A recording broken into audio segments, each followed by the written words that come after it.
Hello and welcome to the Weight Loss Success Stories podcast. I'm your host, Jeff Young. Each episode, I'll talk with people who have transformed their lives through weight loss. Together, we'll cover the full picture: mindset and motivation, nutrition, exercise, health, and even the role of medications when that's applicable to their journey. You'll hear real stories about setbacks and comebacks, strategies that worked, and lessons learned along the way. Whether you work in obesity care and have an interest in these discussions, or you're just getting started, looking for new strategies, or needing inspiration to keep going, these conversations will give you practical tools and hope to stay on track. So, with that said, let's get started with today's inspiring story. My guest today is Brenda Annen. Welcome, Brenda. Thanks. Thanks, Jeff, for having me on your podcast. I'm looking forward to having this conversation and hopefully help some people in their journey as well. Yeah, and you know what? And I know that's going to be a result of this. It's the reason why I started this podcast. So I'm excited to have you on and appreciate that you're willing to give your time and tell your story. So in any case, let's go ahead and dive into your story and your journey. So how about if you get things started by telling us a little bit about yourself before we get into the questions? Sure.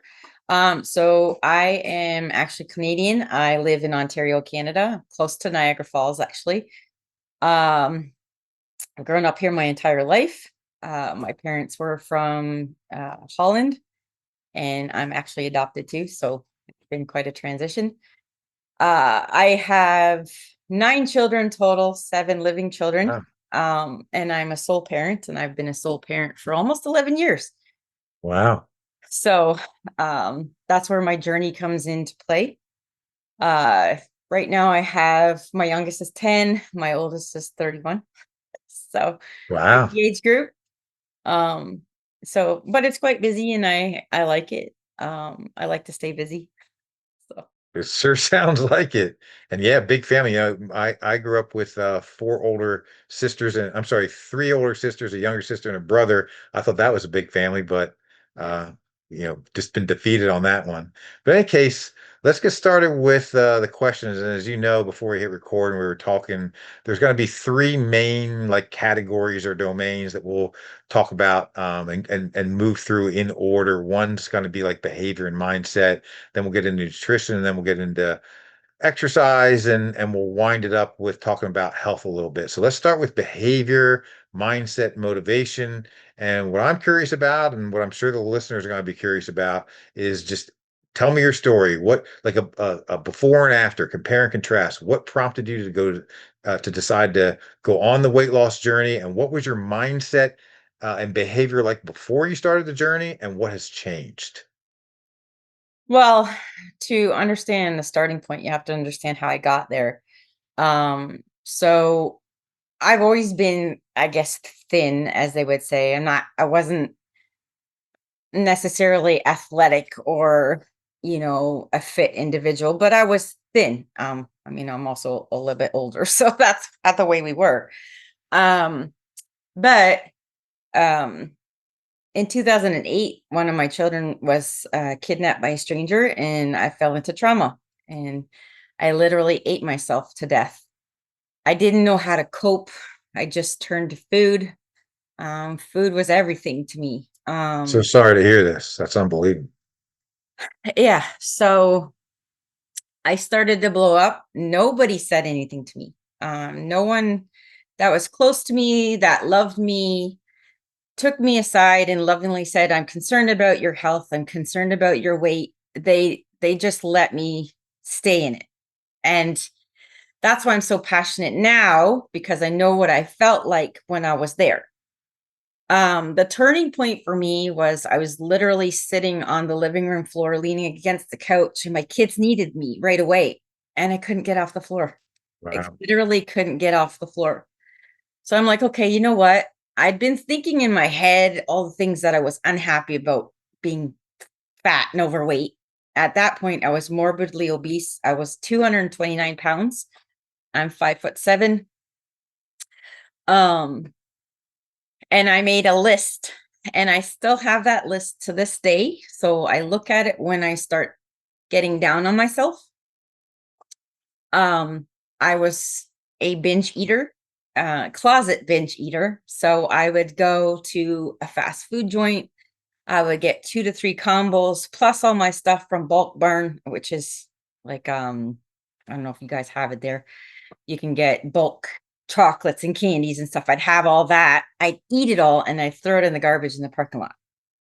Or I'd wait till the kids went to bed and I would gorge probably 10,000 calories at a time. Wow. Yeah. So when I decided to make that change, I literally changed everything. It was like, okay, it has to get out of the house or I'm going to eat it. I have to change my behavior or I'll just never get out of it. So I cut all the pop. I started drinking water. Um, I started eating healthy. When I say healthy, focusing more on proteins, veggies, and actual whole meals instead of fast food. Um, and just trying to exercise. Now, that is a hard one when you're morbidly obese. Your joints hurt, you get out of breath just walking 5 steps. So I started with just like 10 minutes a day, right? And then as I got a little bit more stamina, I'd go 15 minutes, 20 minutes. And then when I felt comfortable enough, I joined the local gym. Now, I joined the YMCA, which is more of like a seniors kind of like demographic. So I didn't feel like I was being judged or being looked at. But everybody's so welcoming. Doesn't matter what gym you go to at any stage. Even like I'm always walking up to people in the gym, helping with form, welcoming them, saying, "Hey, keep showing up." Like I know it's tough, you know, and sometimes it just takes that one person to reach out to them. Um, so here I am now. It took me about 3 years to lose 88 pounds. Yeah, Good for you. thanks. Absolutely. You mentioned, that turning point, where you were on the floor and your kids needed you and you weren't able to get up. Something I'm curious about, and I don't know if I will ask this question the right way, so just hopefully you understand. Let me know if you don't. But I'm just curious, did you, like in your mind, have an identity change? Like you realized that you kind of need to change your identity, and then you did what you did to move towards that identity? Or was it more just that you knew that a change needed to happen and you started to just change your habits, which then led to an I. So in other words, was it identity first and the habits followed? Or was habits first and identity followed? Hopefully, I asked that the right way. Yeah, I understand the question. So my realization was I was a single parent and I was doing everything for my kids. And if I'm not there, then who's going to do it for them, right? Yep. So I'm like, okay, I need to do better for them. Now, over these years, these last 7 years, that why has changed. It changed from me doing it for them to me doing it for me. Yeah. um at one point I had some health issues, so I changed my diet completely. And now I'm turning 50 in a few weeks, so it's again for health, menopause and hormones and all that stuff. Yep. And that's where I'm transitioning into because I am a certified personal trainer. Good. So I'm trying to help women that are my age trying to struggle with that. um so I would say I changed the habits and then the identity came because I'd been living in trauma for, at that point, 8 years. Um, my surroundings were the exact same of how I was feeling in my mind, overwhelmed, depressed, just not knowing how to handle life. Um, my child did survive. So, and that's not normal either. So I'm trying to traverse all of that as a Yeah. single parent, right, by myself. So yeah, it's really changed my life, like, in so many different ways. I know people say that all the time, but the confidence, the the ability to actually cope and do everything, that I do for a large family, I wouldn't be able to do overweight. Yeah. How about setbacks? Have you had any? If you have, how'd you get hop back on, the right path again? Or if you didn't have any, what would you do or what do you do to mitigate and avoid setbacks? Yeah, so weight loss is not a linear journey for anyone. If they say otherwise, they're lying to you. I was doing okay until COVID hit. Here in Canada, we were locked down for longer than pretty much every country except for couple out there. They closed our gyms, they closed our parks, they closed everything. So I gained about 20 pounds, and that was difficult to deal with. Um, and then being stuck in the house with the kids, I also wasn't used to. I actually chose to start homeschooling, so it was just a transition. Um, but again, every time I have a setback, it comes down to the mental. I get into my own head. I get emotional, and then I turn to emotional eating. So I just did that again this year. Let me backtrack a little bit. Through my fitness journey of losing the 80 pounds, I ended up becoming obsessed. Because in the fitness industry, it's an all or nothing mentality. Without a doubt. Doing it or you're not. That's right. It's hard. There's bad foods and there's this and that, and Yep. that's not the case. So that set me up. I had an unhealthy relationship with the scale. I had an unhealthy relationship with fitness. I was working out all the time. And I became I got an unhealthy relationship with food.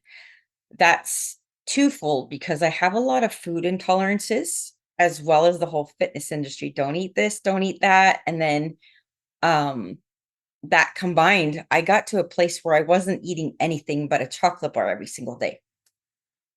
So I took an entire year and a half off of everything. I stopped going to the gym, I stopped tracking, I stopped everything, and I was able to maintain my weight.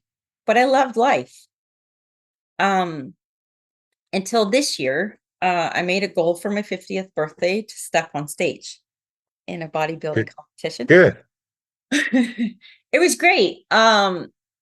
However, the fitness industry, the first coach that I hired, destroyed everything I had worked a year and a half on in a week.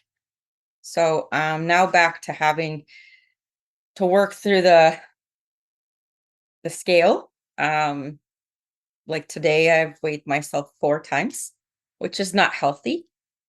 And I know that. Uh, but I try to look at things as small wins instead of like the big Good. picture, because then you start to snowball. And that's what happened over the month of August. Absolutely. Yep. So so yeah. Um Other than that, I mean, I've had a couple blips here and there, but it depends where you're at and the type of support that you've chosen. So after that coach, I chose another coach that didn't work out.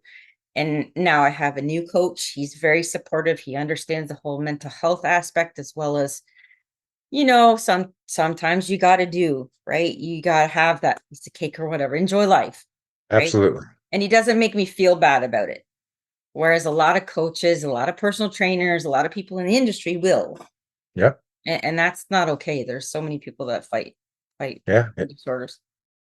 Good. I'm really glad to hear that. And the other guests that I've had on the show, that I've interviewed, this topic comes up in the fact that, you can't try for perfection. You have to have, the stuff you enjoy on occasion as Yeah. well and Balance. fit it. Once you're in prep, there has to be balance. Yeah, yeah, absolutely. Just a couple more questions. One or two more questions under the category of behavior, and then we're going to move on to nutrition. Sure. This was kind of a loaded question, but I'm asking it anyway. What are your thoughts on words like discipline, drive, motivation, willpower, and self-control? Do you think they should be avoided, embraced, or somewhere in between? It's an it depends situation. Uh well, first I'll start with motivation is a fallacy. Okay. I don't believe you can rely on motivation, and I don't think it's a word that we should use. When it comes to health and fitness, you need to build habits. Habits is what sustains you. Especially as someone like me who was in a horrible place in terms of food and my relationship with food. Um, just like sometimes in my journey, it's like driving to the gym parking lot. I didn't go in, but at least I got there. Yeah. right? And then the next time I would go in and I would do 10, 20 minutes on the treadmill. Okay. That's small habits that I'm rebuilding to get back to where I was. Yesterday I had two good meals where I haven't been eating, at all kind of thing. Uh, so I would say that. However, you do have to have like discipline and um willpower, because if you don't, then you're just going to stay in the cycle that you're in. Um, a lot of times it's excuses, and you'll say, "Oh, I don't have the discipline to do that." But then you're going to stay where you're at. You're going to stay stuck. So you either want it or you don't, right? You either want to get healthier or you don't. You either want to get rid of your diabetes or you don't, right? And I'm talking from the conversations I've had with friends, right? They say, "Oh, I don't have the willpower to do that. I don't want to give up those foods." Well, then stay where you're at. Don't complain to me about your health. you know. Yeah. Good point. Yeah. One more question on this before we move on to nutrition, and that is you mentioned the word support earlier, and yeah, and I as we talked about before I hit record, I'm in a doctoral program, and my dissertation really revolves a lot around behavior change. And one of the things that is I think is really important is the right support. And one of the things I'll talk about in this podcast is that can come in different forms. It can come from a coach, like you mentioned, and for some people it's the group that we met in that has trolls in it, and sometimes good, sometimes bad. But the point is that support can come from various sources. So for some people, it's family, coworkers, just a one-on-one coach, an online group. But can you just talk a little bit more about support and like what that means to you and where you're getting it from and how important it is to you, maybe? Oh, well, actually, this is where you and I are going to disagree. I don't think you need support. Oh, Uh, okay. Well, I hold on. I'm going to stop you for a second. I actually agree with you. So not, I agree. Some people are just self-motivated and don't necessarily need support. So Well, I mean, nobody can go to the gym for you. Nobody can eat the food for you, agreed. fit for That's you, right? right. It's you that has to do it for you. Good. Whether you're single or you have kids or you have animals or you have, elderly parents, there has to be some sort of mitigating factor. Is it great to have support? Yes. But can you rely on humans? No. You can't even rely on your own parents, right? So if you have a friend or someone like a coach or an advisor. So that's how I started. I started in an app through a supplement company. They had advisors that I could reach out to, and it gave me my exercises. It gave me my macros, so macronutrients. Macronutrients are proteins, carbs, and fats. For those of you that don't know what they are, um, and that's how much you should be eating every day. And that's how I started. We'll get into nutrition in a second. However, um, you still have to deal with yourself. You still have to deal with your emotions. You still have to deal with all that. And especially as someone who's dealt with major depressive disorder and PTSD, um, I'm not one to reach out for help. Uh, and also as a single parent, I don't ask for help. It's just Yeah. the way I'm wired, I guess. Um, and then I did uh this mental toughness program, 75 hard. It actually builds those habits. It's 5 simple tasks that you have to do every day for 75 days. And you learn how to rely on yourself and get you through what you need to do. Yeah. I don't disagree with you. You're actually talking to someone who was in the United States Army, and I'm also just a very self-motivated person. And you made a great point that ultimately, support or no support, you're the one who has to make the changes and do it yourself. So yeah, there's Yeah. nothing you said that I disagree with, and you And made I'm not saying I won't support other people, but when I go to the gym, I go with a plan, and I yeah, go with, my head down, and I do my work. yeah, People come talk to me in the gym. Yes. And I still talk to them. I still, I'm friendly. But I have goals, and I think we as society have stopped setting goals and striving for goals. And that's unfortunate because we need to instill that in ourselves and then instill that in our children. Yeah, I agree with you. All right, let's move on to the next category, which is nutrition. So, again, you're going to tell your story and you can dive in as deep as you want, and then I'll just pull questions out if there's anything that just to fill in gaps or whatever. But the theme's going to stay the same. What were your eating habits like before you started this journey? What changed? And then maybe, you talked about the macros, carbs, fat, and protein. Maybe you can dive a little bit into that and tracking and how important is that to you? What do you do from a nutrition standpoint? Sure. Okay. So, my like I discussed with you before we started the recording, my take on the fitness industry is a little bit different because of what I've gone through and being part of the industry. So my habits before were takeout. I had no energy, no drive to even want to cook because I was so stuck in my trauma that we had pizza 3 to 5 times a week, or some sort of other takeout. On top of that, I was having junk food, cookies, chocolate bars, chips, all of that stuff. Because whatever I ate, it wasn't fulfilling what I wanted. And so I'd Yeah. have something else. When I started my journey, I started tracking because you can't hit a target if you don't keep track. Okay. Yeah. Do you have to track your entire life? No. But if you have a goal, then yes. If you don't know anything about food or portion sizes or anything like that, you can do it that way. But you have to learn that. So Absolutely. I had to learn about macronutrients, proteins, carbs, and fats. I had to learn that protein is the building block of the entire body. Okay, it's not synthesized inside our body. We have to get it from outside sources. I knew that I had to eat my goal weight in protein every single day. That was hard because I wasn't used to that. And that's what I hear from a lot of women. I'm like, and I hear, oh, I don't, that's too much. I don't know how. And I'm like, so, and then I break it down and it's really not that difficult if you just learn it. Um, and then you hear no carb and keto and this and that, right? And so it's hard to get caught up in these fad diets because everybody in society wants fast results. Okay.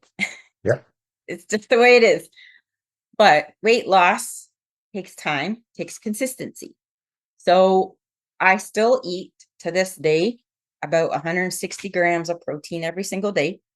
Um, because I need it for my joints, I need it for my skin, I need it for my hair. As I'm getting older, all that's changing. And I want to be able to stay healthy. I also lift heavy, heavier than most guys do. so Good. so yeah. I love it. The journey though, I like I said, I had some health issues. So I did go keto for a year, just because of health issues, and that helped. Um, but yeah, it's got to be consistency of a balanced diet. Yeah. Are you looking for expert exercise guidance that fits your health needs and busy schedule? At the Medicine Rehab Fitness Institute, our virtual medical fitness services connect you with highly qualified coaches who hold graduate degrees in exercise physiology and advanced training in medical fitness. They specialize in creating safe, effective, and personalized exercise programs for individuals living with obesity, health challenges, or musculoskeletal conditions. With sessions priced between $35 and $70, you'll get high quality coaching that's both affordable and convenient, even if you live in rural or underserved areas. Learn more and get started today at mrfinstitute.com. That's mrfinstitute.com. I love what you said. Something that I didn't mention to you prior to hit recording is I teach at a college here in New York City, an exercise science program. I teach 4 courses in person, and I teach one online asynchronous course, which is nutrition and health. And what I teach them, or one of the assignments and things that they do in that course, seems very aligned with what you just said because it's about tracking. And it's also about reflection. So very early in the semester, like in week two, they'll do a 4-day food log, that a food log on 2 days on the weekend and 2 days during the week. So that kind of sets things up. And then as they're reading the book chapters, and the first two chapters are the introduction to the nutrition, but then the third chapter is on carbohydrates. So as they're on, and it's a Mm. scaffolded assignment. So they build on it during the first half of the semester. So as they learn more about carbohydrates, then they have to write a couple reflection paragraphs. Now that you've learned more about carbohydrates, reflect back on your 4-day food log. Would you change anything? How do you feel about what you learned? It was important to you, blah, blah, blah. Then the next week is on fats, and then the next week is on protein, and then the next week is on vitamins and minerals. And then they have to do a final reflection. And I'll even have them reflect on things like, when you eat, do you think about your hunger levels? Are you making sure that you're not only eating when you're actually a little bit hungry, and that you're not eating till you're stuffed and all that stuff? So there's a lot that goes into this project, and it's scaffolded over about 6 weeks. But Mhm. like 70-80% of the students at the end of the semester will say it was one of their favorite parts of the course and of the semester, because they learned so much, and they learned the importance of literacy that you touched on, of tracking that you touched on, and uh, uh, oh, and that nutrition science isn't really rocket science, which you Yeah. also kind of touched on. You just need to take the time to learn this stuff, and then you won't get caught up in all the noise and the deceptions that are Yeah. out there. We also learn a lot about the foods that we're buying. Okay. It's because in order to track food, you got to start looking at nutrition labels. And that's another part of the Mhm. assignment. Yeah. Most people don't know how to read a label or That's right. ingredients or anything like that. And then once you start learning that, you're like, oh, I was feeding that to my kids because I hear that a lot from parents. And they didn't realize some of the ingredients were causing some of the issues that their children were having. Right. So, education is such an important key to just health in general, even if you're not Yes. losing weight, you know? I'm so passionate about helping people just stay healthy. Yeah. No, this is great. And yes, that's also part of the assignment is food labels. They Yeah. have to learn how to read food labels, and then that's part of it. So no, this is great. Let me ask you a couple more questions under the nutrition category, and then we'll move on to exercise. One is cooking. So you were doing a lot of eating out and stuff like that. Do you cook your own meals? Is that a skill set that you had to learn? Like anything you want to talk about under the topic of cooking?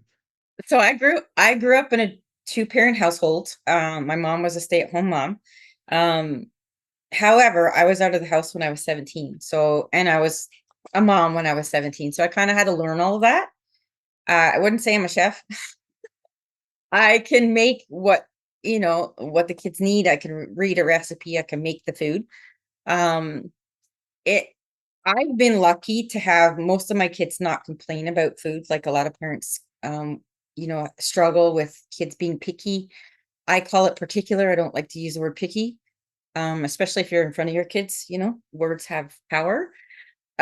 So trying to navigate that, finding things that they like, that are also still healthy, or finding things that I can make healthy.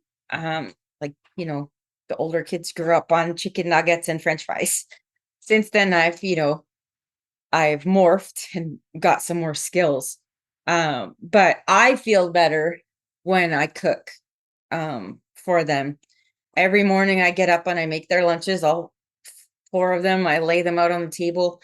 I make sure they have a fruit or veggie. I make sure they have a protein source. I make sure they have their bottle of water. And then they have something fun. Like, Yeah. you know, it can't all be boring, because that's also how we set our children up with eating disorders. So just teaching them the habits. Yeah. When I started my journey, the kids also came outside and would do my workouts with me. Put one on my back as a weight, like, you make it fun, you make it a family environment. But my kids now know, because they're a little bit older, they know that, okay, mom's going to the gym. It's her hour and a half. That's also my me time because I don't get much of it. Um, so yeah, I enjoy cooking. Good. Love hearing that. Yeah. The last question I have for you under this category is, how do you approach staving off hunger? Now, you already again alluded to it because I can tell you have a good protein intake, and that's one of the ways to do it. But is this also something that you had to learn along the way? And do you think about things like, well, you obviously think about protein intake, but what about things like fiber and water intake? And again, whatever you want to talk about under the category or topic of hunger, how do you stave it off? Sure. So yes, we know that protein keeps you satiated a lot longer, 6 hours or so. Where carbs and fats are 2 to 4. Um, Protein's always been, since I started the journey, important. And then the other thing is water. Um, if you're craving or you're hungry and you've eaten all your food, especially when I was in prep, you turn to some water. Um, um, Unfortunately, for the last year and a half, my body does not tolerate fiber. Ah, So okay. I'm a little bit different than other people. I don't eat it, but I also have gut issues. So that is another important piece for everyone, whether you're on a fitness journey or not, is getting your gut health in check. If you've been eating like garbage for even a couple months, but in my case it was years, you need to retrain your gut biome, which is your gut bacteria, to live a different way. Now for me, I had surgery, um, so my body's trying to relearn how to do things. Um, in a tighter environment. I had a 6 centimeter separation from my pregnancies that I had to have fixed. So yeah, it's been a difficult road the last year and a half, but I started with prebiotics Okay. instead of fiber. And so I did about a month and a half of that, and I've been able to tolerate my green supplement, which has some fiber in it. Okay. But it is Good. a good tool for most people. Yeah. All right, let's switch over to exercise. And again, same theme. What were your habits or lack of habits, maybe, before you started your journey? What changed? And we'll talk about aerobic exercise without a doubt. But if you can maybe just start with the strength training or resistance training as part of it, like what do you do? Maybe give some insight into a session or what a week looks like, and where'd you learn what you learned, your program that you're on, anything you want to talk about regarding exercise. But start with what was it like before and what's it like now? So it was non-existent before. My exercise was walking to the car and walking back in the house.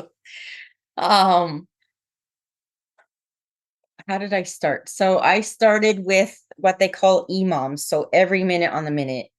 Um, it's about 6 exercises that you do, like 10 reps of that exercise, and then you rest for the rest of the minute till the next minute. And that would be done in 20 to 30 minutes. And that's something that I could actually do as a mom, right? Very busy life. And it was something fun that the kids would jump into, right? I have a video of us doing squats in the laneway. um, but it has changed over the years. I've always been drawn to lifting weights. I don't like cardio at all. I don't like it. Um, it's hard on the joints. It's boring. If I do cardio, it was going to be classes, so it's interactive. And Right. funny thing is, that's what I teach now. um, so in terms of programming, again, that has changed many times over the years. Uh, when I first started with bodybuilding, it would be like bodybuilding basics, right? Learning how to do basic movements, getting form down, because form is extremely important to avoid injury, especially at age. Pardon? Without a doubt. Yeah. And then you got these young people coming in and not knowing what they're doing. And oh, it's fine. Well, no, not in 10 years. You'll be complaining that your back is hurting you. Um, so right now, I'm actually doing more of a high intensity program, Okay. just because I'm trying to learn to love the gym again after prep, because I was at Yeah. a lot of hours in the gym. And so that's what I'm doing. But for the most part, when I'm doing a regular program, it will be a split. Back is my favorite day. Legs are my second favorite. So it's usually back twice a week, legs twice a week, and then I have shoulders, arms, and sprinkled in there. I don't do abs. Abs are worked in every other exercise, basically. Um, but I do also have one day of active recovery, where I'll do some of my rehab exercises. So I have rehab exercises because I had a car accident a year and a half ago. I've messed up my back and my shoulder. So in order to keep mobility, I have to work on those. And then the seventh day is a full rest day. Okay, so again, how many days a week are you actually at the gym? It sounds like Six six. Is that days. right?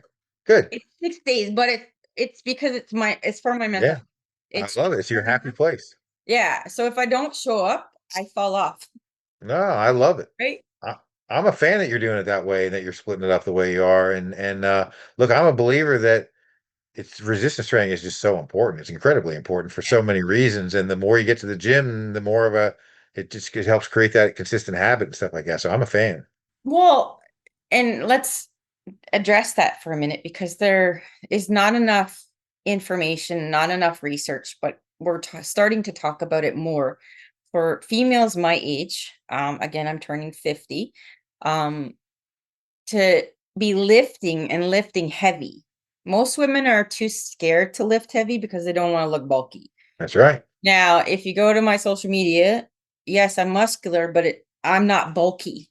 I'm Yeah. still feminine looking. I'm still, I think I look good. It's whatever. I've worked hard for my body. Don't think I'm vain. Yep. Good for you. Um, but we know that women in perimenopause and menopause need to be lifting heavy to avoid bone loss and osteoporosis and all of the other health issues that come with it. Now, Yep. I can speak to that because I literally skipped right over perimenopause and went into menopause. And the only thing I can contribute it to is my workout regimen. I avoided all of the nasty stuff that comes with perimenopause, I think, from going to the gym and lifting heavy. Yeah. So, yeah. Again, I agree with you. Big fan. I'm this podcast is about you, so what I'm getting ready to say, I will keep very short.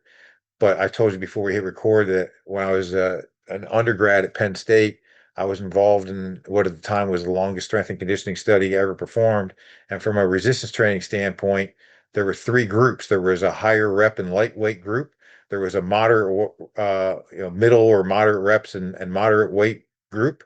And then there was a heavy, lower reps and heavyweight group. And I was involved in all aspects of training and testing for the heavyweight group. And it was females were actually the subjects the participants of this study, and the ones who were randomly assigned to what we called the power group, which is lower weights and lower reps and heavy weights. Initially they weren't happy about it because they were feared bulking up and all that stuff, and it was a very long study, and they realized that this wasn't the case. They actually just got a lot stronger and more fit, and Yeah. their performance increased. And it was just a great way for me to start my career, and now I'm 30 plus years into it. And again, I think I agree with everything you're saying. As a matter of fact, I would say that not just for women, but just for people in general, you have to spend some of your time lifting heavy weights, just for the adaptation, for the bone, for the muscles, for the nervous system, etc. On So the day that you have to pick up your kid and run somewhere, like it's, yeah, like practicality. yeah, absolutely. All right, let's start to slowly wrap this up, and the category now is health. So it does get a little personal, whatever you're willing to share. But again, sticking with the same theme. What was your health like before? Whatever you're willing to share. What changed? Even energy levels and things like that. But whatever you're willing to talk about. So I didn't go to the doctor very much before, only for medication. I was on um a lot of mental health medication, so antidepressants, anti-anxieties, and antipsychotics. Just those are considered mood stabilizers. Um, I've been able to get off those Cool. after 20 plus years of being on them. because I noticed that every time I'd go through the roller coaster, it would be situational, not necessarily a brain imbalance. But again, that's for me, that's not for everybody. What else? I've been able to lower my A1C, so I was pre-diabetic, and now I'm normal. Um, and that happened this year actually. So it took a long time. I have been able to reverse fatty liver.